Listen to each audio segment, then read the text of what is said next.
It was a pretty average day. I met up with some friends, played a few games, and basically just screwed around.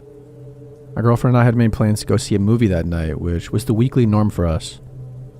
We were both avid moviegoers, so any chance to hang out and do what we loved was always fun. This particular night was the release of John Wick 3, and both of us were super fans, so we were pretty excited. I purchased the tickets in advance in case the theater was full. We showed up and my GF brought the snacks as usual, and we went into the theater.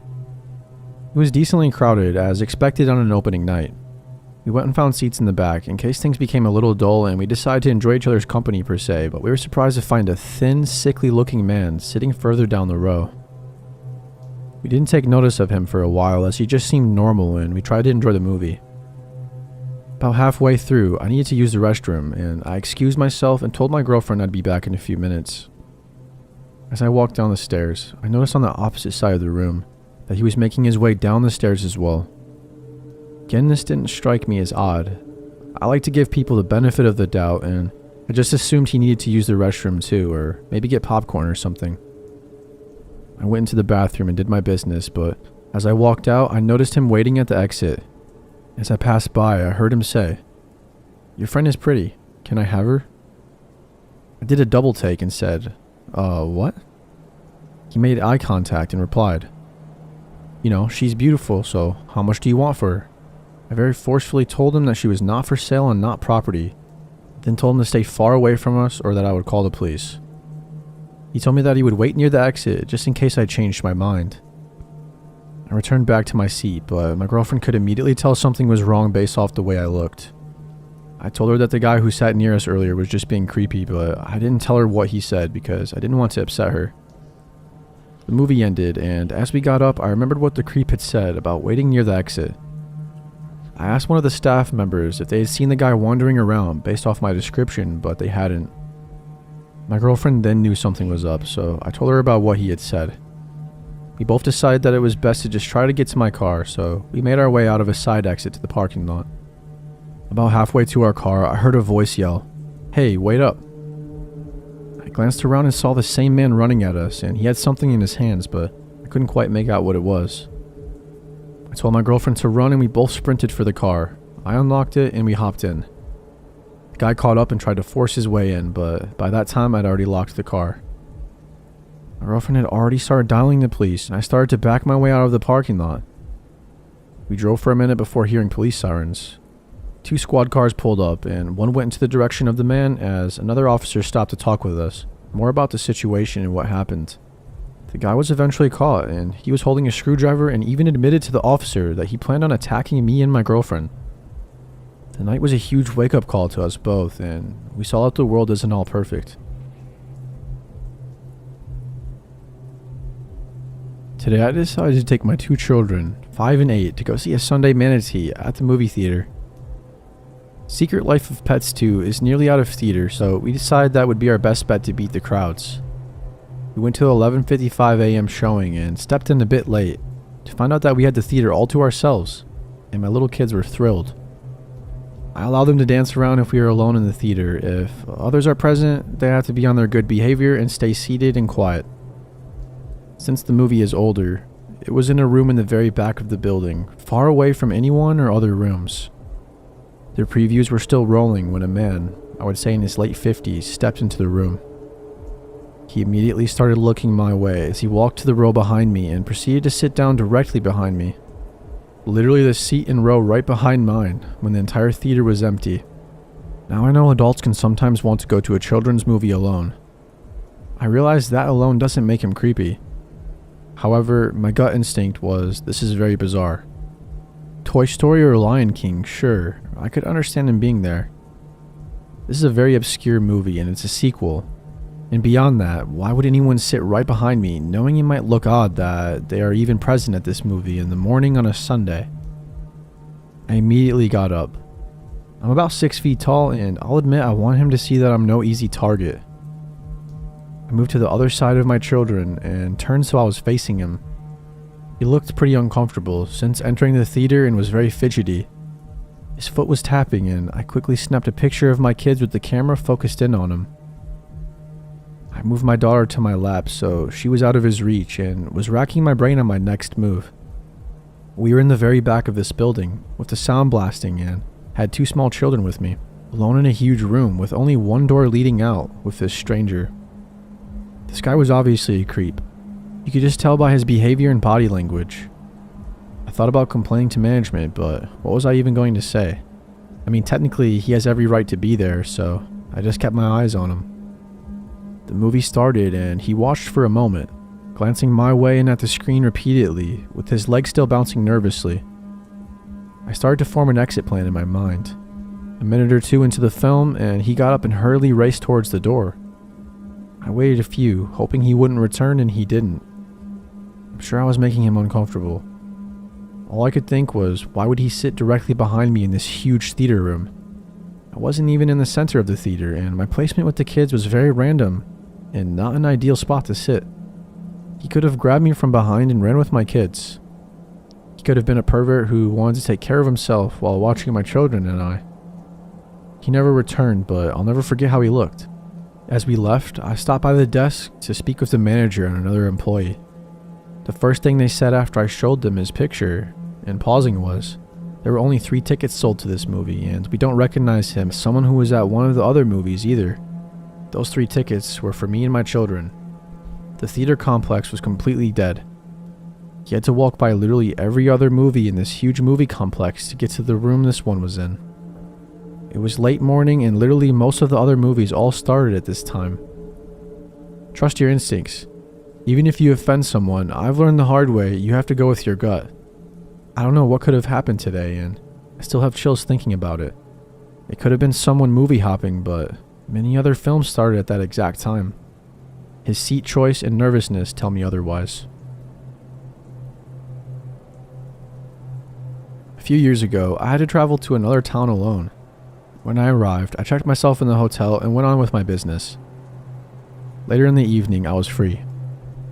Being in a place I was visiting for the first time, I decided to look around, maybe shop a little.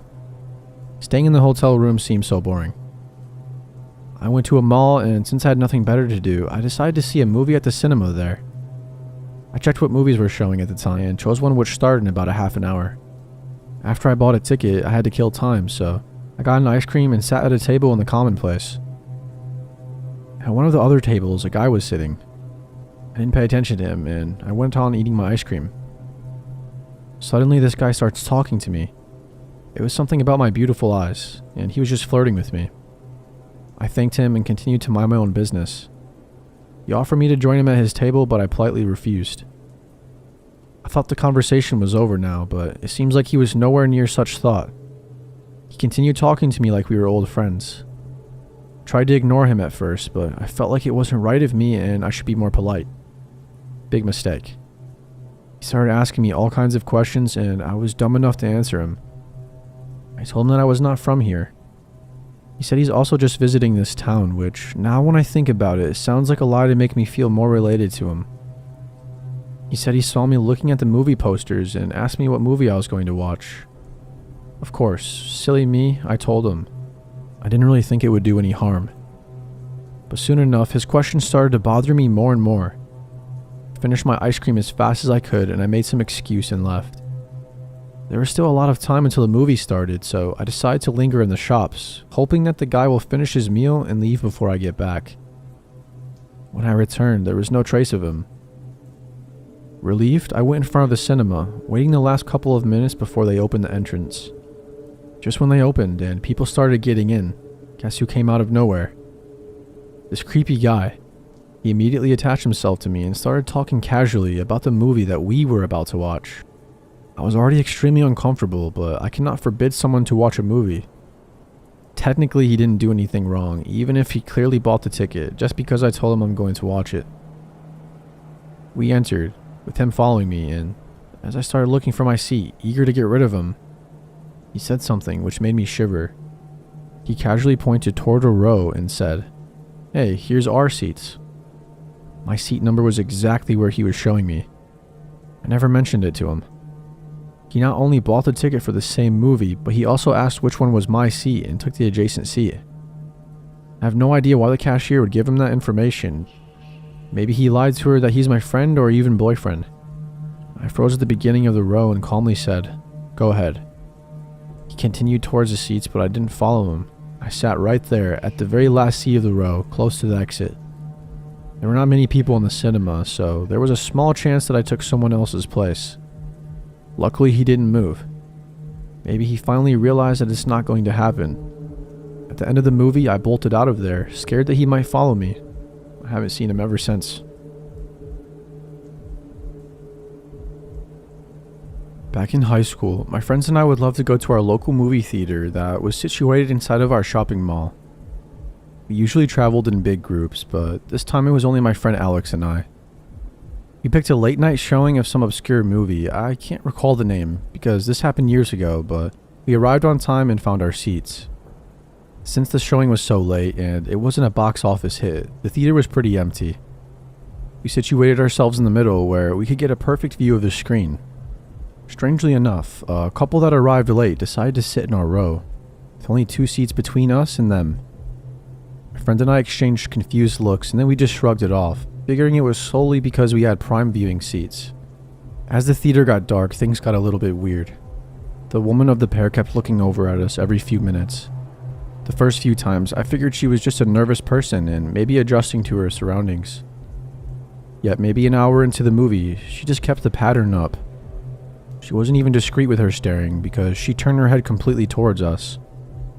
I could see her entire face. I can still see it in my head today when I imagine it. I nudged my friend and told him about the girl staring, and he whispered that he'd noticed too. At this point, I was feeling very anxious and almost wanted to leave the movie early. My friend didn't want to though, so I decided staying with him was much safer than leaving alone. And that was his ride home too. Throughout the movie, the girl continued to look over. Every now and then, she'd whisper something to her counterpart, but he himself never really looked over. Once the movie ended, I grabbed my friend by the arm and told him that we should get going because it's late. He followed as I sprinted out of the theater. Once we were out, the halls were empty because of the fact that barely any films played towards the end of the night. I was about to say something to my friend about how the couple next to us had freaked me out, but they ran out the door seconds after us. I was freaking out on the inside, but decided to try my best to keep my composure. My friend was definitely aware of them closely following us out of the theater, but he isn't the type to be confrontational, so we just speed walked to my car. Once we got in the car, my intuition told me just to get out of the parking garage as fast as I could. I saw the weird couple make it to their car, which was on the same parking garage level as us. That wasn't surprising because the entrance to the mall is on that level, so everyone parks there. I sped out of the parking garage and drove towards the main street. I told him to keep a lookout and see if their blue car was following us. He looked back and said the coast was clear. I felt so relieved. Now, we're the only ones on the main highway because it was late at night and we live in a quiet suburban area. But a few minutes later, a car came speeding up from behind and flashed their high beams at me. My heart started to race and my head just told me it was them. I asked Alex if the car was blue and he said he couldn't tell. The light to turn left onto the next main street was green, so I took the left turn necessary to get to mine in his neighborhood. The car backed off and turned on normal lights, but still turned left too. I caught a glimpse of the car and I started yelling once I realized that it was the weird couple that I was worried about. Alex told me to gun it, so I slammed on the gas and sped down the last main street before I had to turn into our neighborhood. The car wasn't tailgating me, but was clearly following not too far behind. When the streets are empty, it's easy to follow someone since there aren't other cars to dodge. I turned into the neighborhood but decided to drive past his street so that they wouldn't see where we were trying to go. The car followed us into the quiet neighborhood and was picking up speed to get closer to us. My friend Alex was panicking and asking what we were going to do. I just kept quiet as I sped quickly down street after street. I could see the car's lights behind me as I made a turn onto another side road, but they were far enough that they couldn't see me for about 30 seconds after I took the next turn. After I turned onto another unfamiliar street, I turned my car off and flipped it into neutral gear. My car is manual, so I'm very familiar with driving it, and I knew I had enough momentum to roll into an empty parking spot, even though my car was off. I slipped into the spot on the curb and pushed the brakes to get to a stop before the car could clear the turn to get onto the street. I reclined my seat back completely and told Alex to lean all the way forward and to not move. We sat there in the silent and dark car with my ears ringing from how quiet it was. My heartbeat was fluttering faster than it ever had before. Within a few seconds, the car cleared the turn and started slowly driving down the street. It made its way past my car that was parked on the side. Luckily for us, I drive a standard black Scion TC. There's nothing notable about the car, and I haven't even changed the license plate frame, so they must have figured that the cars parked on the road belonged to the people that lived in the neighborhood. Alex and I literally stayed in our hiding positions for 10 minutes, just in case the weird couple decided to drive by again. Luckily, they never did. Once we got up, we just stared at each other and didn't know what to say. We were both freaked out and had no idea of what the couple had planned to do if they caught up to us. To this day, I still have no idea what their intentions were. Maybe they were just a couple of deviants who enjoy freaking out young high school students. Or maybe they had a more sinister plan for us. All I know is that I don't go to that theater late at night anymore, unless I'm with a big group of friends. This happened quite a few years ago when I was a relatively young and sheltered high school student, probably about 15 years old. Some of my close girlfriends and I decided to go to the drive-in movie theater one night where they showed 2 movies in a row and the whole thing ends pretty late at night, probably around 1 a.m. or so. The 5 of us all drive in my friend Aaron's car, and as we're putting the seats down and setting the back of the car up with blankets and pillows, I guess Aaron recognizes a guy, David, that she had met with a few times because he worked at her gym. He was at the drive-in alone. Not necessarily weird, just not something many people did in my town. And he came over to our car to chit-chat. Immediately, one of my other friends, Kareen, took a liking to this guy and began flirting up a storm. It wasn't soon until she invited him to watch a movie with us, inside of Aaron's car. It also wasn't soon until this guy David offered us, 15 to 17-year-olds, alcohol, which we accepted. Looking back now, that's a huge red flag. I was wary of this David character, as he appeared a lot older than us, maybe mid-20s, and gave me somewhat of a weird vibe. But since Aaron seemed to know him and my friends weren't acting alarmed, I didn't give it too much thought. We're not even 15 minutes into the movie, and I'm just too uncomfortable to be enjoying myself. 6 people crammed into the back of one car, and Kareen and David cuddling and flirting, and who knows what else beneath the blankets. Made me want to get out of there as soon as possible. So when David suggested that me and my 3 remaining friends could watch the movie in his car while he stayed in Aaron's car and did whatever, I jumped to just take him on the offer.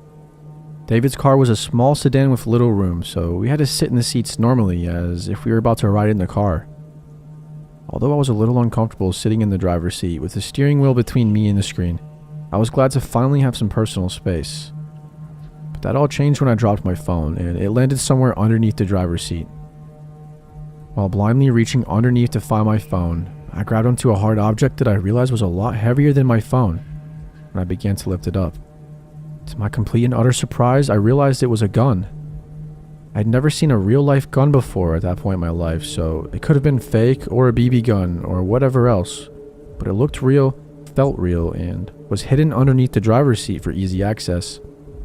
It freaked me out because even if it was a fake gun, what could he be intending to use it for besides intimidation?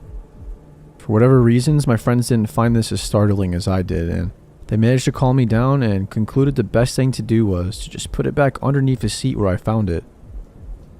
That was fine with me, as I didn't plan on ever being in this car again once the movie was over, and definitely didn't plan on being in the car when David was in it, ever. The rest of the 2 movies went by fine, and we're drinking the beer that this David character so kindly provided to us, and I guess having a fun time. It's late by the time the second movie ends, and I'm ready to get back to our friend Erica's house where we were sleeping for the night. I hop out of David's car, ready to get back into Aaron's car, when I see Aaron's car already driving away. Kareen pops up and cheerfully announces that David has offered to drive us home. How nice of him, right? Having no other way to get home and being slightly intoxicated and watching the rest of my friends pile into the car, I followed suit, even though I had my hesitations. David sat in the driver's seat and I sat behind David, and Kareen sat shotgun, beginning to play her signature Justin Bieber playlist through the speakers. The car ride started out normal enough, with Erica giving directions to her house and Kareen not paying attention to anything but her Justin Bieber, and then me feeling uneasy and hyper aware of the situation. As we are approaching Erica's house, David asks us if we have time to take a quick drive up to the reservoir, which was located on the outskirts of town, very isolated and surrounded by heavily wooded area. It's probably close to 2 a.m. at this point, and the only person who slightly knew this random man has left us, and I know there is a very real looking gun underneath the seat of this guy's car that he doesn't know I know about, so I just say no. David just says, "We're going up to the reservoir." Confused and alarmed, I start politely protesting, saying we really don't have time and that we are expected to be home. But with every word I say, David turns the volume of the music up louder and louder, drowning out my voice, obviously ignoring me, as he starts to head up to the long dark road that leads to the reservoir. So I go into panic mode, and I was annoyed that none of my friends are doing anything, especially Kareen, who is still singing along to the songs. At that point I started to freak out. I decide that he can't take us up to the reservoir, he just can't. What if the gun is real and he threatens us with it, or even if the gun isn't real but he still uses it to threaten us to do something? A million thoughts race through my head. I won't let him take us out into a secluded area where any number of things could happen and no one could hear us. I decided if he's going to do something to us, I would rather risk it being here in town, on a more populated road where our chances of survival or whatever were better. So I literally freaked out. All sense of politeness I felt I needed to have is gone. I start kicking the back of his chair with both of my feet, screaming at the top of my lungs that he needs to take us back now. I roll down the window and start shouting, trying to cause a scene, doing anything I can to try to stop this man from driving us up to the middle of nowhere. I don't stop kicking and screaming until he relents, almost scoffs and says fine, as if I was some crazy lady completely overreacting to the situation. But I don't care what he thinks. I'm just relieved that he has turned the car around and is actually taking us back to Erica's house. Once we get there and I run out of the car, we wake up Erica's parents to let them know what happened, since this guy now has one of our addresses. I didn't sleep that whole night, and my friendship with Kareen was damaged from her putting me in such a terrifying situation just because she had the hots for this guy. This happened to me years ago, and it's by far the most extreme and life-threatening situation I've ever been in. For some understanding, this happened in the United States in the summer of 2012. My longtime boyfriend and I had recently gotten married. Even though we were dirt-poor college students and lived in a dinky apartment, we were having a blast. That particular summer, we gathered with our friends at the local movie theater almost every weekend. There was one just down the street from our apartment that had really cheap movie tickets usually. A night out that was under $10 was certainly within our budget. Anyway, one Thursday night I received a call from this group of friends inviting us to watch the midnight premiere of the newest Batman movie. I had just finished working a 12-hour shift and I was really tired. I almost refused the invitation and thought of crashing in my apartment instead. However, I didn't want to miss out on the fun, and it was a movie I'd wanted to see for a while anyway. Certainly it wouldn't do any harm to stay up later than usual and miss a few hours of sleep, right? At 10:30 p.m., we met at the theater. We passed large cardboard cutouts of Catwoman and Batman as we walked inside, greeted by the smell of buttery popcorn and the chatter of excited moviegoers. The ticket booth was to the right of the entrance, and just above that was an electronic list of movies being played. The 12 a.m. showing of The Dark Knight Rises was displayed up there in bright red letters. Being paranoid that the tickets would sell out quickly, one of my friends swung by earlier that day and purchased tickets for all of us. We bypassed the ticket line and went straight to the ticket taker. She smiled at us and kindly directed us to the theater, which was on the right side of the lobby, number 9. If only I had known what I do now, that among the crowds a killer was lurking, that as I walked across the tacky red and purple carpet towards Theater 9, I could have been walking to my death. I think about it often now, what I would have done had I known. Maybe pulled the fire alarm or called the police, or screamed for people to run away. But of course I had no way of knowing what was going to happen. Oblivious to the peril I was putting myself in, I pushed open the doors for Theater 9 without giving it a second thought. The hallway in this theater was shaped like a U, and you could either go right or left. Theater 9 was the largest screening room in the building, perfect for accommodating the crowds that midnight premieres brought in. The screen was motionless and gray. Not even the previews had started yet because there was still a good hour and a half to go until the movie actually started. We entered on the right side, so all of the seats were to our left. I remember being surprised at just how packed the theater already was. Just about every seat was filled, much to our dismay. At first it seemed like we couldn't find a spot to sit together. Now the way this theater was set up, there was a section of seats right in front of the screen. This area was flat, and there were about 5 rows of seating in that section. A lot of seats in that section were empty, but sitting right in front of the movie screen sucks, and none of us really wanted to sit there. One of my friends then spotted a row with 5 empty seats, all next to each other, which was perfect for the amount of people we had. These seats were about 3 to 4 rows up from where the seating rows start to elevate. We ran up the stairs before someone could take the seats and filled in. My husband Brock sat in the 5th seat, and I sat next to him, with my longtime friend Samantha next to me on my right side, and her boyfriend Tommy sat next to her, and then another friend named Leo sat in the aisle seat. We spent the next several minutes just casually chatting and joking around and laughing. After a while, my 3 friends went to the lobby to buy drinks and that addicting movie theater popcorn. While they were gone, Brock and I passed the time by people watching. The theater was bright since the lights weren't dimmed yet, and I could see everyone clearly. There were a lot of people dressed in Batman t-shirts and hoodies.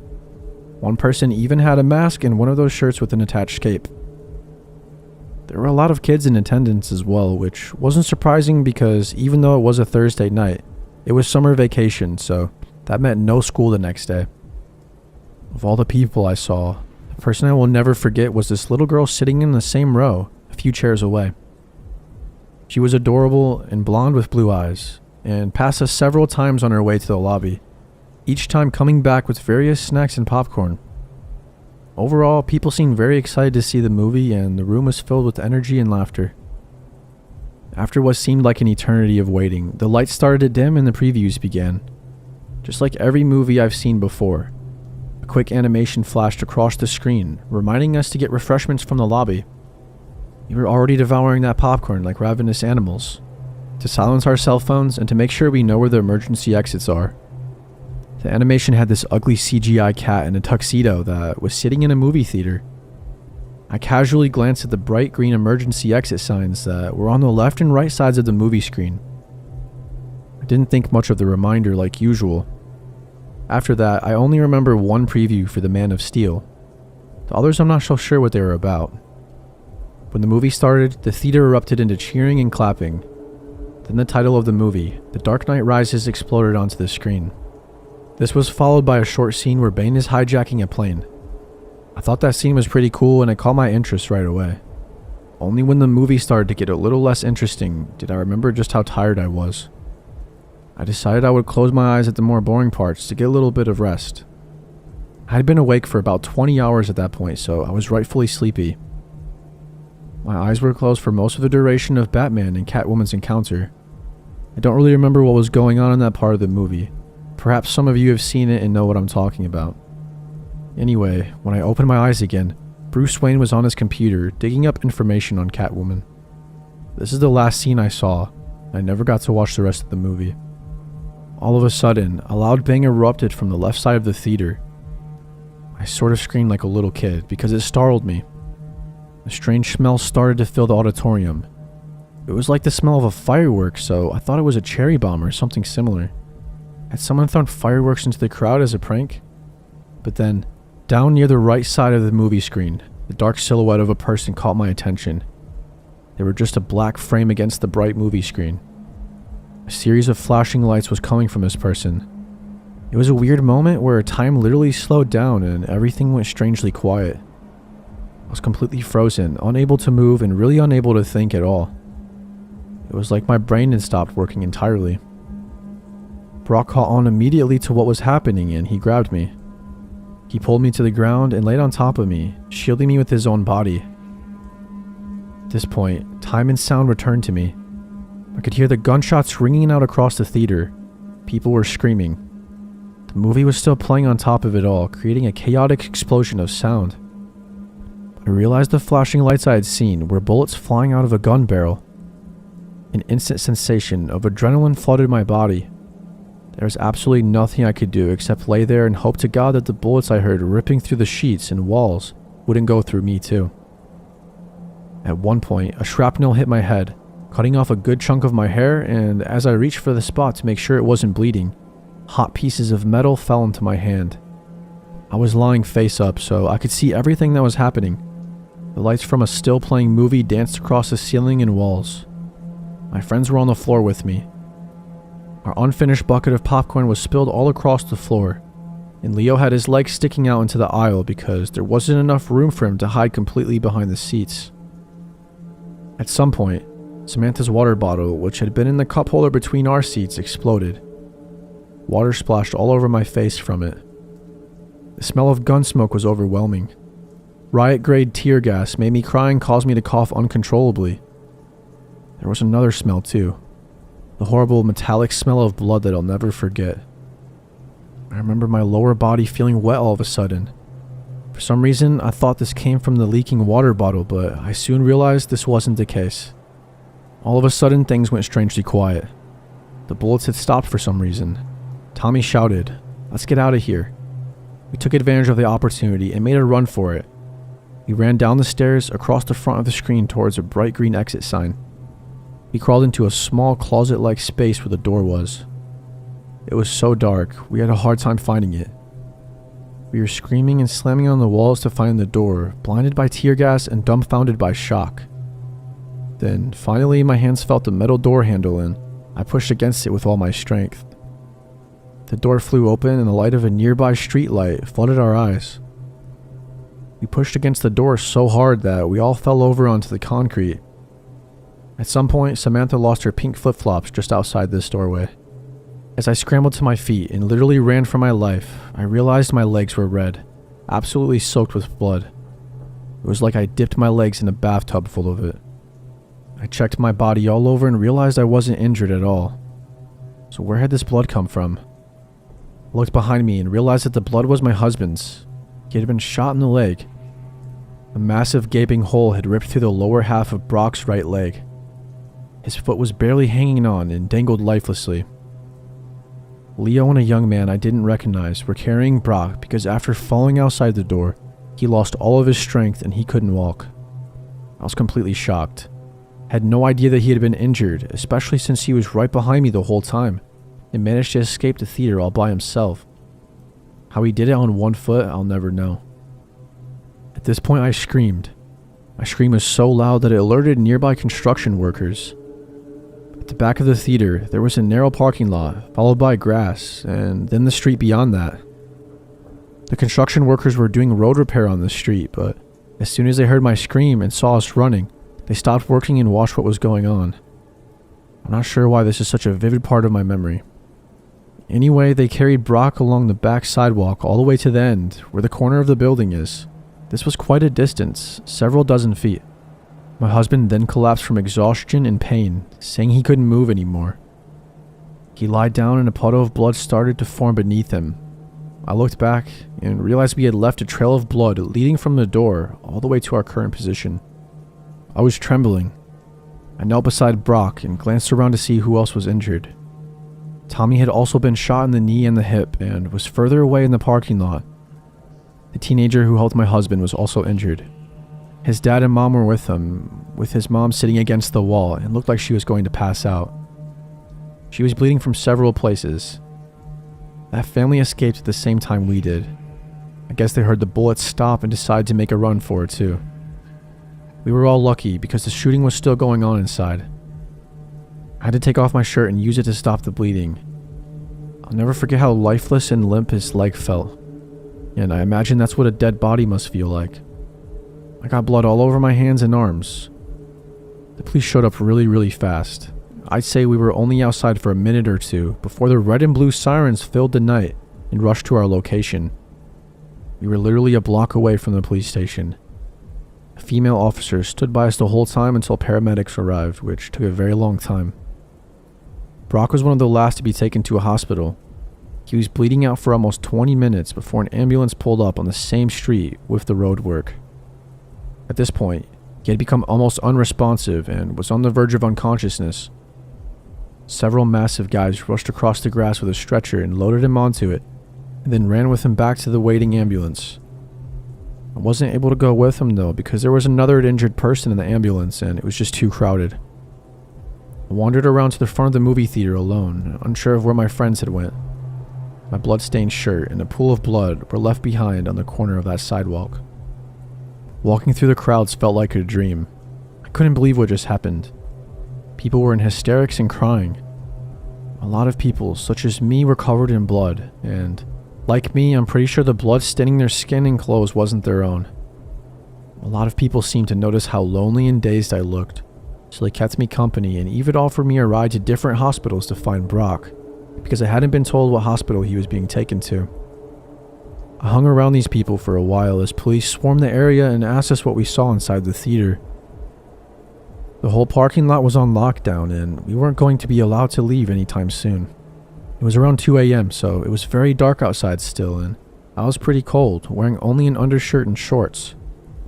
The flashing red and blue lights of what seemed like 100 police cars were blinding.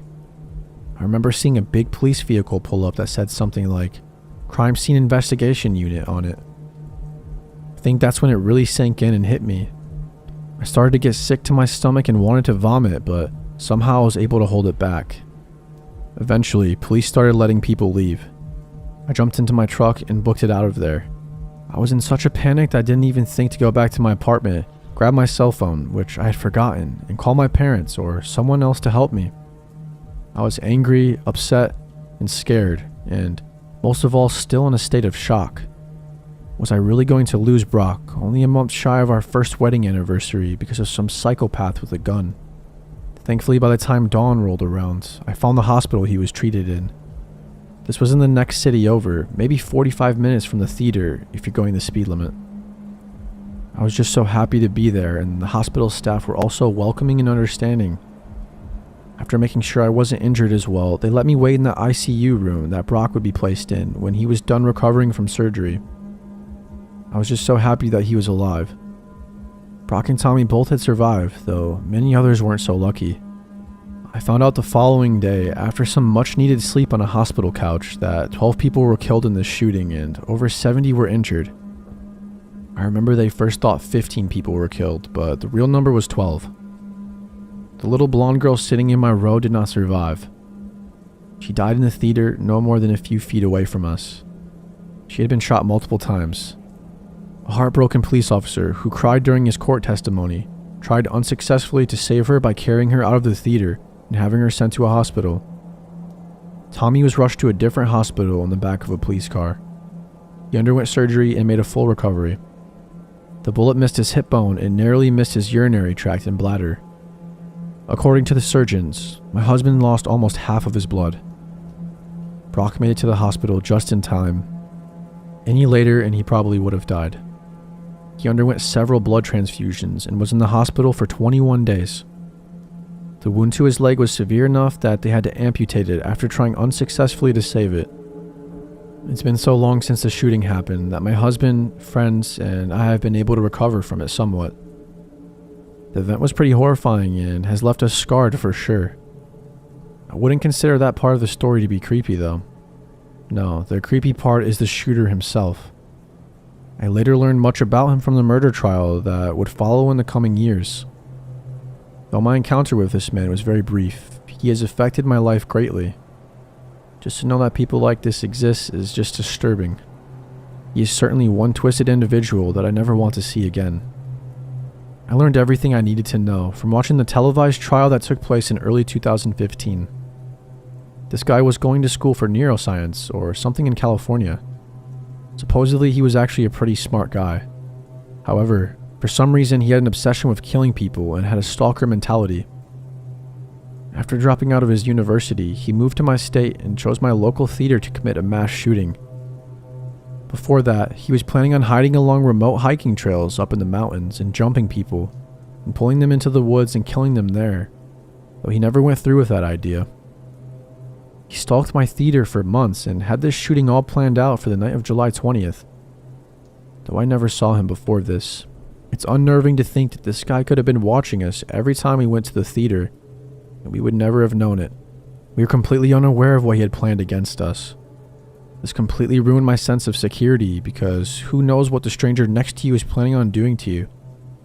I came very close to the shooter, but I never actually saw his face in person until I was forced to testify in court. course, I saw his mugshots on television, but while in the theater, I only saw him as a dark silhouette in the shadows, like a demonic figure rendered from the darkest and most sinister nightmare. He was even in the hallway that we passed upon running for the emergency exit. The only thing stopping him from killing us there and then was his jammed assault rifle. To commit this crime, he ordered a few thousand rounds of ammunition, riot gear and armor, tear gas, an assault rifle, and a shotgun. He also took pictures of himself, which were shown in court, wearing all of this gear like some sick trophy and holding up these weapons with a menacing smile. He dyed his hair orange and put in these creepy black contacts while making devilish faces into his camera, something that made me sick just looking at. Before driving to the theater with all of his gear in his car, he booby-trapped the entire apartment and set it to explode if anyone opened the door. Then once at the theater, he posed as a moviegoer and even bought a ticket for the movie. I think his ticket had Theater 8 on it, which was the next door, but Theater 9 had more people in it, so he went into number 9 instead. He was in the few front rows. I must have passed him several times in the lobby while he was there. Maybe he had seen me too. At some point during the movie, he got up and went through the side exit, which didn't have an alarm for some reason. He kept it propped open with something, then went to his car, put on all of his armor and grabbed his weapons. Then he came back inside and started shooting. When we escaped the theater, we ran past his white car, which was parked right at the exit. We didn't even notice it. At some point, he even came outside, and he would have seen us there on the concrete. I don't know what stopped him from shooting people that were outside too, but he could have easily ended us there and then if he wanted to. I think the hardest part for me was facing this twisted individual in court. I'll never forget rising as they called my name, walking down the center row past my family, other survivors, and crowds of news-hungry media personnel. I sat right across from him, maybe only 10 feet away. While his orange hair was gone and he wasn't wearing black contacts, being so close to him was creepy and uncomfortable experience. My encounters with this man are certainly ones I will never forget. I can now say that I've come face to face with a true deranged psychopath. He just had this blank stare in his eyes the whole time. If eyes truly are the windows to the soul, then his soul was filled with nothing but a cold indifference for those who he had murdered and harmed. He wouldn't even look at me. Sitting across from him in court was the second time I had knowingly been in the same room with this man. A man who had tried to take my life, but thankfully failed. A man who would end up spending forever behind bars when, at the end of it all, he was sentenced to 3,318 years in prison for his crimes. This is to the man who tried to kill me. The man who had caused countless nightmares and fueled the fires of my paranoia. The man who hurt my friends and family, causing years of untold grief for my husband, because he will never walk the same again. The man who stole the innocence and joy from a 6-year-old child, who went into that theater alive and came out dead. To the man who carried out the worst mass shooting in Colorado history, I hope you rot in prison. While at the movies, I decided to go pee before the film started, just after the trailers had finished. I bought and thirstily siphoned a large slushie and had no confidence in my sensitive bladder surviving the 2.5-hour experience. When I entered the bathroom, it was empty. All the stall doors were open and the spaces within unoccupied. There wasn't anywhere for someone to have hidden themselves at my entrance. I went to the first urinal in the row, nearest to the sinks, and started doing my business. But a few seconds later, someone stepped up to the farthest urinal to my left. I was fairly attuned to the ambience of the bathroom, or rather the sounds of the nearby theaters, and hadn't heard anyone enter. Nevertheless, someone apparently did, and they were at the far end of the row. They somehow slipped right behind me. Something about their presence immediately unnerved me, and I hastened to finish what I had started. I didn't look directly at them, but glimpsed what I felt was a fairly normal appearance. Black jacket, jeans, and sneakers. Still, I couldn't shake the feeling that something was off about them and almost had a very misfortunate and unimaginably painful accident as I hurriedly zipped up. Stepping away from the stall, I took a glance in their direction and saw them staring right at me. The bathroom was lit fairly brightly, with several lights situated throughout the ceiling, above both the urinals and the stalls, and of course above the sinks. There was little room for shadows, and yet the man's entire face was shaded. He had no hat and his hair was short cut and parted at the forehead. His posture was relaxed, and yet the weirdly and darkened face put me on edge, made me feel like he meant me harm in some way. I nervously laughed, unsure of what else to do, and stepped back, half turning toward the sinks, wanting to keep him in my peripheral vision in case he suddenly charged at me. Even as I started washing my hands, he remained standing by the urinals, face still hidden, veiled by some sourceless shadow. I looked away for a single second, maybe half a second, a habitual glance at my reflection to assure that there were no crumbs or crud on my face. And upon returning toward the man, I saw that he had somehow disappeared in that brief moment. Unfortunately, I saw him again, now reflected in the mirror, standing in front of the bathroom's exit, blocking it. Turning away from the sink now, the little alarms in my brain signaling off one by one, I struggled to keep myself under control. Not yet certain that the stranger was serious in his confrontational, or at least unsettlingly provocative behavior. I was frightened, no doubt about that, but also angered. He was keeping me from my movie, for which I'd paid the steep IMAX prices. Finally breaking the speechlessness of the moment, I asked what he was doing. He didn't respond, just kept staring at me, with his face still unexplainably withheld from view. Had I not sensed something uniquely off about this man, I might have tried pushing him aside, but there was something so inexpressibly eerie about his presence, so fundamentally wrong, that I decided to instead do something pretty ridiculous. I took out my phone and, with the camera's flash activated, I took a picture of him. The plan was to threaten him with some sort of legal action if he didn't get out of my way, having the picture of him blocking the bathroom door as evidence of his arguably hostile behavior. The man didn't flinch at the camera's flash or make any moves or gestures to indicate that he had an issue with the picture, which I of course found unnerving. But what I found absolutely terrifying, what sent me running for one of the stalls, was what I saw on my phone screen. In the picture, the man's face wasn't covered by darkness.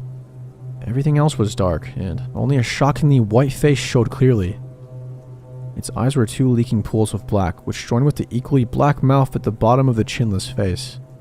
There was no nose, only those three portals of drooping molten darkness. The almost lustrous ivory face seemed to float amidst the pitch-black background, a hovering spectral visage of unwholesomeness. I locked myself in the middle stall, my usual preference, under less terrifying circumstances, and crouched atop the toilet. Just then, the lights of the bathroom went out, all at once. A soft noise arose. Raspy, stuttered breathing, like that of some mummy newly arisen from its age-old tomb. A few breathless, on my part, moments later, there was a sound to my right, at the first of the 5 stalls. I heard the sound of shattering porcelain and splashing water, which, in the oddly acoustic confines, sounded thunderous. Another second passed, and I heard the same sounds from the next stall, the one immediately to my right. At the destruction of that stall's toilet, I started to whimper, fearing for my life. Then, with a scream more horrific than anything I'd ever heard, the door of my stall was nearly broken off its hinges as something crashed into it. 3 more screams rang out, each followed by a stall-shaking impact. Somehow, through the mercy of God or the architectural aptitude of the bathroom's designers, the stall door held. The screaming, assaulting horror eventually relented, moving on to inflict its insane violence against the other 2 remaining stalls. Their toilets were mercilessly smashed to bits. At the completion of the violence, the lights came back on. Despite this, I remained perched atop the toilet for at least 10 more minutes, listening for even the slightest sound of someone or something lurking beyond the stall. Finally, after saying a prayer or 2, I unlocked and opened my stall door and peered out into the bathroom. The floor was coated in water and littered with the shards of shattered toilets, but there was no one around. No man with his face obscured by shadows, no floating face. On my fear-weakened legs, I wobbled out of my stall, and at this moment, someone entered the bathroom. Someone plainly, wonderfully normal. They saw me, leaning weakly against the counter of the sinks, and saw the wreckage of the other toilets and said, "Did you have that chili cheese dog too? It's messing me up, man." I went home after that. I'll see the movie another time. I, 17 female, work in a movie theater.